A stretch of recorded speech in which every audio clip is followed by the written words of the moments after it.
তো বন্ধুরা, আমরা জলের মধ্যে কিভাবে আগুন জ্বালানো যায় আজকে সেই পদ্ধতিটাই তোমাদেরকে দেখাবো। তো আমরা এই গ্লাসে জল নিয়ে নিয়েছি এবং এর মধ্যে কিছুটা আমরা নেল পালিশ দেব। তো এখন নেল পালিশ দেবো, বাজার থেকে একটু কমা একটা কিনে নিলেই হলো কোনো রকমে। তো এই যে নেল পালিশ দিচ্ছি যাতে আগুনটা জ্বলে।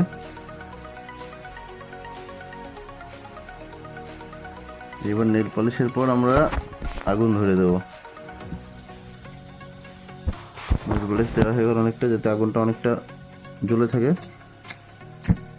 এবার ধরে গেছে আগুন।